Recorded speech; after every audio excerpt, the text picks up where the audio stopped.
नमस्कार दोस्तों।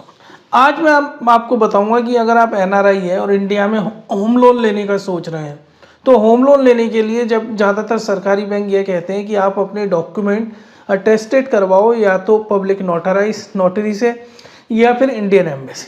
तो मैं आज आपको बताऊंगा कि हो सकता है आपके कुछ पैसे बच जाएं। सबसे पहली आप बात ये समझिए कि आज की डेट में हर एनआरआई लगभग 50% एनआरआई इंडिया में होम लोन ले रहे हैं, क्योंकि होम लोनों की रेट इतनी ज़्यादा बढ़ रही है कि और वो एक अच्छा इन्वेस्टमेंट मिलता है उनको इस तरीके से। अभी अब मैं आपको बताता हूँ, जब भी एनआरआई होम लोन के लिए अप्लाई करता है सरकारी बैंक बोलते हैं साहब आप या तो इंडियन एम्बेसी जो जहाँ भी जिस भी कंट्री में आप हो वहाँ से डॉक्यूमेंट अटेस्ट कराओ या फिर आप जिस भी कंट्री में वहाँ की नोटारी पब्लिक से आप अटेस्ट करा के लेके आओ। अब प्रॉब्लम ये होती है कि अगर इंडियन एम्बेसी में जाया जाए तो बहुत क्यूबरसम प्रोसेस है और वो लोग आसानी से करते भी नहीं है। तो पब्लिक नोटारी हमेशा सबसे अच्छा ऑप्शन होता है। अब पब्लिक नोटारी होता है तो अब वकीलों की तो आप जानती हैं कि वकील मुंह मांगे दाम कुछ भी मांग लेते हैं, तो हमेशा नेगोशिएट करना सीखो।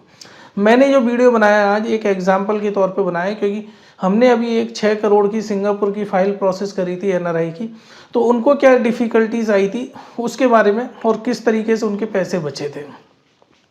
देखिए, जुगाड़ हर जगह इंडियन जुगाड़ में नंबर 1 है, ये आप जानते ही हो। चाहे आप कहीं भी पहुंच जाओ, यूएसए सिंगापुर कहीं पर भी जुगाड़ कहीं नहीं छूटता।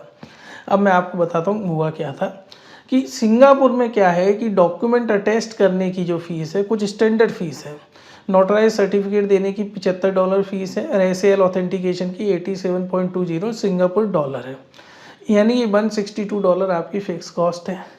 ठीक है। अब बाकी जो ऊपर से वकील ले लें। अब होता क्या है, इसके अंदर कैच का है। सिंगापुर बोलते कि आपके वन सेट ऑफ डॉक्यूमेंट, ये जब हमारे जो एनआरआई कस्टमर है जो होम लोन इन्होंने जयपुर में अप्लाई किया था तब ये गए थे एक वकील के पास, तो उसने कहा कि साहब एक डॉक्यूमेंट के मैं आपके $200 लूँगा इन सबको मिला के। मतलब एक डॉक्यूमेंट मैं किसको मानूँ, अगर आप 12 सैलरी स्लिप दे रहे हैं तो वो एक डॉक्यूमेंट है, आधार कार्ड दे रहे हैं वो एक डॉक्यूमेंट है, आप अगर पैन कार्ड दे रहे हैं तो एक डॉक्यूमेंट। तो ये तो बड़ा महंगा पड़ गया। बोले यार ये तो 50-60 हज़ार का खर्चा आ जाएगा। फिर इसमें लॉजिक कैच क्या निकाला कि जितने भी होम लोन के डॉक्यूमेंट्स हैं उनको कंपाइल करके एक सेट ऑफ डॉक्यूमेंट बना दिया। यानी एक वकील आपसे 60,000 मांग रहा था, दूसरे वकील ने बोला कि सारे सेट ऑफ डॉक्यूमेंट मैं एक बना दूंगा और सब सेटों पे मैं सील लगा दूंगा और आपका काम हो जाएगा। मतलब जहाँ 60,000 रुपये लगने थे वह $180 में काम हो गया, सिंगापुर डॉलर। तो नेगोशिएशन का ये फ़ायदा होता है। इसलिए आप चाहे किसी भी कंट्री में रहते हो, सिंगापुर, यूरोप या अमेरिका, 3-4 वकीलों से नेगोशिएट करें तो किसी ना किसी का कम ज़रूर मिल जाएगा। और ये वाली सजेशन मैंने दी थी कस्टमर को, और मैंने दी थी रेडिट पे देख के। रेडिट पे मुझे एक भाई साहब का मुझे मिल गया था कि रेडिट पे उन्होंने इस तरह की पॉलिसी ये टेक्निक अपनाई और पैसे बचा लिए। तो आप भी पैसे बचाएं। अगर इंडिया में आपको होम लोन चाहिए आप हमसे कांटेक्ट करें, पैन इंडिया होम लोन दिलाते हैं बहुत इजी वे में, और आपकी जितनी भी ये कॉस्ट वगैरह होती है ये लोन डिसबर्समेंट के बाद आपको रिइंबर्समेंट भी कर देंगे। और किसी और की फाइल अगर आप हमें रेफ़र करेंगे हम आपको अच्छा खासा कमीशन देंगे।